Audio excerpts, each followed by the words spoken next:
Okay, this week we are going to talk about repeated measures ANOVA. It is also sometimes referred to as within subjects ANOVA. All right, so what is a one-way repeated measures ANOVA? Well, it's really an extension of the paired sample t-test. It's used to determine if there are statistical differences between the means of 3 or more levels of a within subjects factor.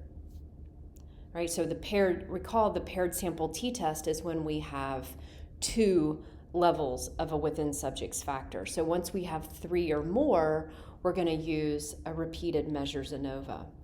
All right, so what do I mean by within subjects?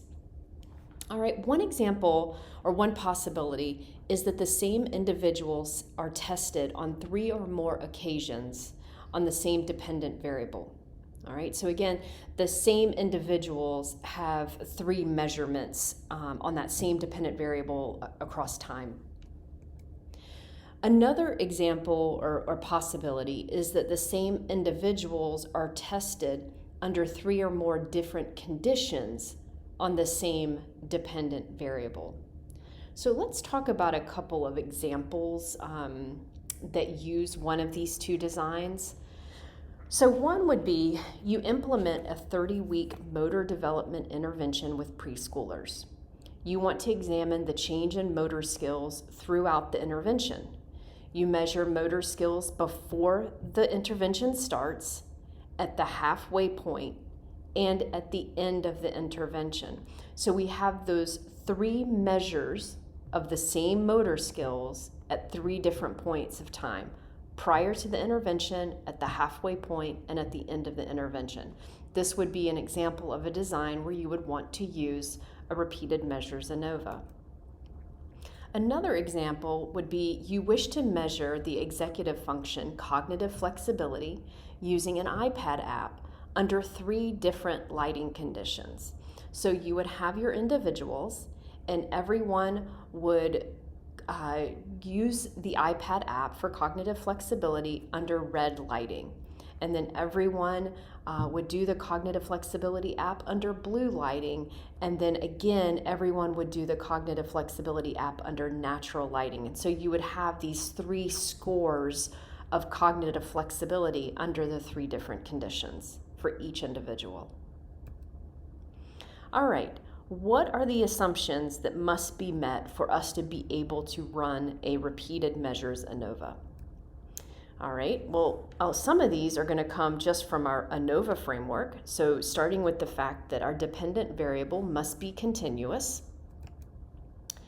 And we need that one within subjects factor that consists of 3 or more categorical levels. So in the examples we just saw, those 3 points of time, prior, halfway point, and end of the intervention, or the 3 different lighting conditions.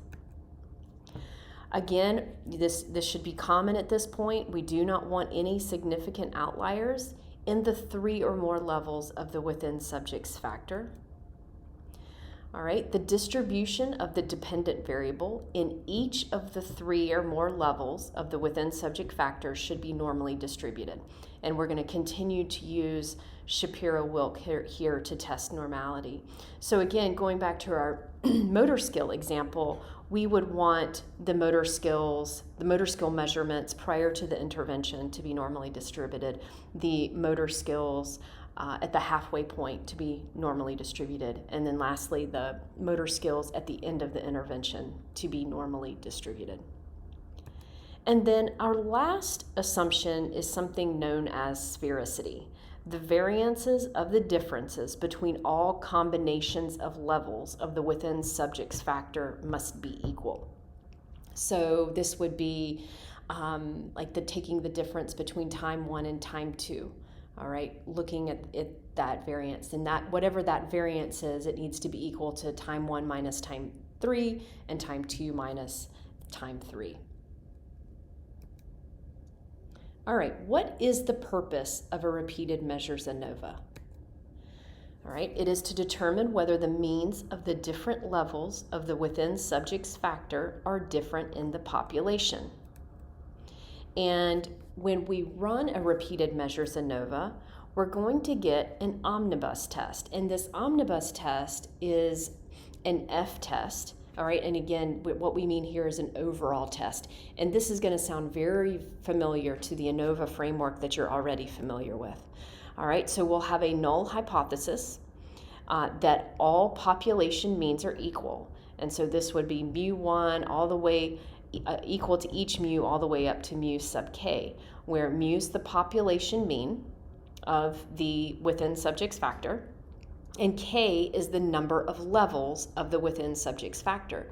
So if we go back to our motor skill example, we would have mu pre equal to mu halfway equal to mu post. All right, what about the alternative hypothesis? Well, it's the same as our ANOVA framework, which is at least one population mean is different, right? So remember, and this is important to us. We want to know if at least one population mean is different. But with these 3 or more levels of the within subjects factor, it's not going to tell us a whole lot. It's really going to say, okay, if we reject the null and at least one population mean is different, then we really have more work to do. All right, so let's talk a little bit about the process of the repeated measures ANOVA. It calculates an F ratio that is used to assess the probability of rejecting the null hypothesis. So again, the software is going to give you this F ratio, and there's going to be a probability attached to that F ratio. That probability, or the p-value, of finding an F ratio as large as the one calculated by the one-way repeated measures ANOVA, is used to either reject or fail to reject the null hypothesis. Okay, so again, we're going to get this F in the omnibus test. We're going to get this F ratio or this F statistic, and there's going to be a p-value attached to it. If this p-value is less than 0.05, then there is less than 5 in 100 chance of the F ratio being as large as calculated, given that the null hypothesis is true. All right, and so what do I mean by this? This is interpreted as there being real differences between means and the population. In other words, you would not expect the sample means to vary as much as they do if they were equal in the population.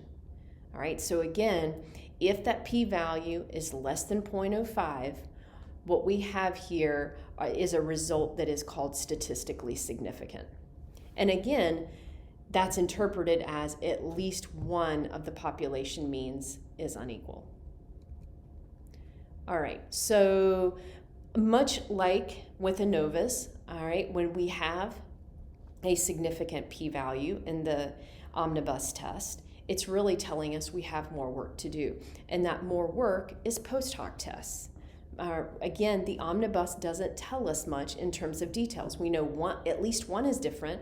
Are they all different? Which are different? Well, we don't know. And so we follow up with post hoc tests or pairwise comparisons.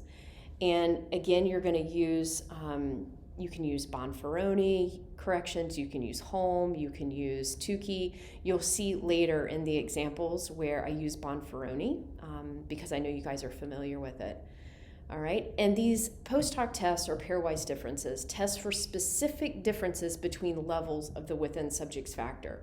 So going back to our working example, if we had a significant p-value for our motor skill problem so that we know at least one of the population means is different between pre, halfway, and post motor skill intervention, then we would run these post hoc tests to see, well, which ones are significantly different. Is it pre to halfway? Is it halfway to post? Is it pre to post? Which are the ones that significantly differ? All right, so let's do an example in JASP. All right, so we wish to explore if locomotor skills change over 3 years for children and adolescents with visual impairments. All right, and so I'm gonna go back and forth between PowerPoint and JASP here. So we've got our data set.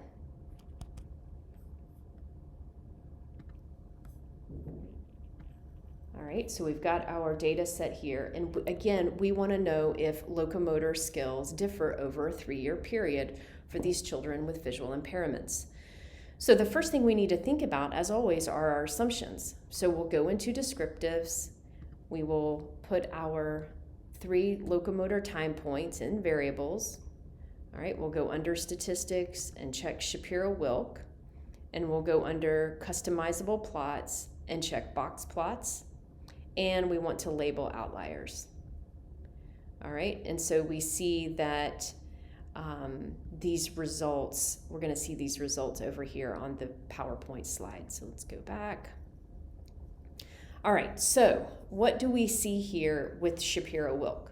Well, we see each of the 3 p-values is above or greater than 0.05. So this is telling us that we can assume normality at each time point. All right, and when we look at our 3 box plots, we do not see any outliers labeled for time 1. We do not see any outliers labeled for time 2. And then when we get over to time 3, we do see 3 outliers labeled. And the 1 and 14 and 7 are the participants' numbers in the data set. So the first participant, the 7th participant, and the 14th participant all have low values for locomotor skills at that 3rd time point. All right, and this is where, you know, we get into some controversy. How do we handle these outliers? We do only have 3 outliers in this 3rd time point. I'm going to move forward keeping them in. If we, wanted to do something more rigorous, we could try Winsorizing or possibly transforming. If the data set were large enough, we could probably omit these 3 outliers. But in this situation, I'm going to keep the 3 outliers at the 3rd time point in our sample. All right, and so now let's go back to JASP so you know where to find everything. All right, so now we want to run our repeated measures ANOVA.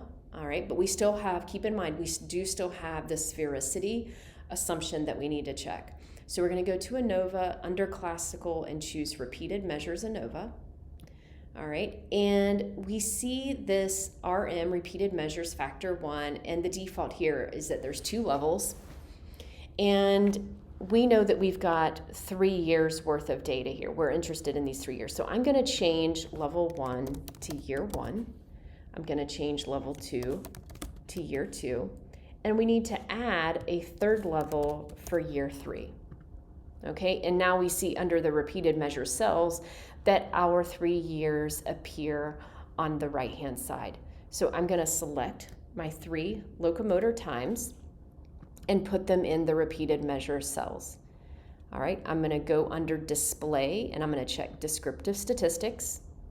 I'm going to check estimates of effect size, and the effect size that we want to interpret is omega squared. And under assumption check, I want to check sphericity tests, and I want both corrections, the Greenhouse-Geiser and the Hunfeld. All right, so you should, if you're working alongside in JASP, see a within subjects effect table, and this is going to be your omnibus test. You should see a between subjects effects. You should see a descriptives table, and you should see your assumption test of sphericity. All right, and so let's go back. All right, and again, we changed our language to year 1 and year 2, and we added year 3. All right, and then we added our 3 locomotor time points to our repeated measure cells. All right, and we checked descriptive statistics and estimates of effect size, and we unchecked eta squared and checked omega squared. And under assumption checks, we checked sphericity tests and included both of the sphericity corrections. Okay. All right, so now how do we interpret JASP, or our results? Okay, let's just start with descriptives. Like, again, going back, what is the purpose of the repeated measures ANOVA? All right, and so what the omnibus hypothesis test examines is if at least one of these sample means comes from a population that is significantly different from the others. So we see year 1 has a locomotor skill average of 27.3, year 2 is 27.6, and year 3 is 28.7. All right, so at the population level, are those population means equal, or is at least one of them different? All right, first we've got to make sure all of our assumptions are met. And so we want to look at the sphericity p-value. So we've got Mauchly's W, which is 0.929, and the p-value attached to that is 0.359. 0.359 is not significant. It is greater than 0.05. And so this means that the sphericity assumption is met. All right, so we can move forward without having to interpret a correction. When we get over to the classwork, we'll have a couple of examples where we're going to have to interpret a correction because sphericity is violated. Okay, so again, if this p-value had been significant, less than 0.05, then we would need one of the corrections to interpret up in the within subjects effects table or the omnibus table. All right, we want the epsilon in the corrections. So when is sphericity violated so much that we can't even use a repeated measures ANOVA? The answer is that we want at least one of those epsilons to be close to 1, excuse me. What is close to 1? We're going to say greater than 0.7.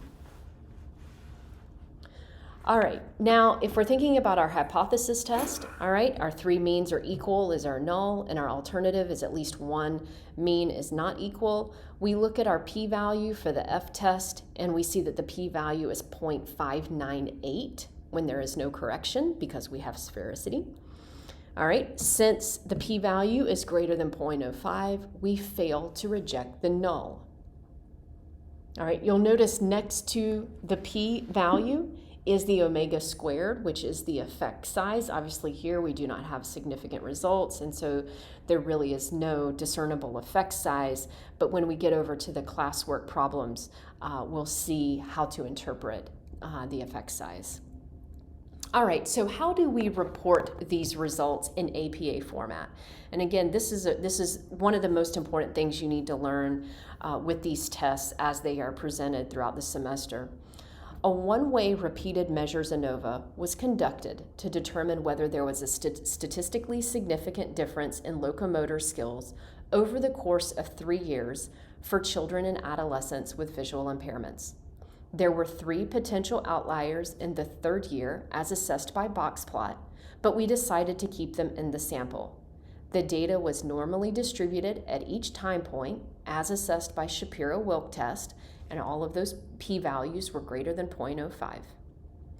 The assumption of sphericity was met as assessed by Mauchly's test of sphericity, and again that W, and then we see in parentheses 2. What is 2?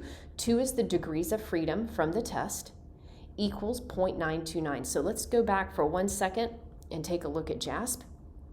All right, and we see here in our assumption table, all right, that we report Mauchly's W, but in parentheses add the degrees of freedom, which is 2.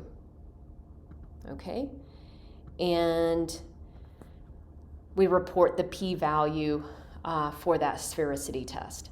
There were no significant changes in locomotor skills over time. So here we report the f-test with this value of the f statistic, the p-value for that test, and the effect size.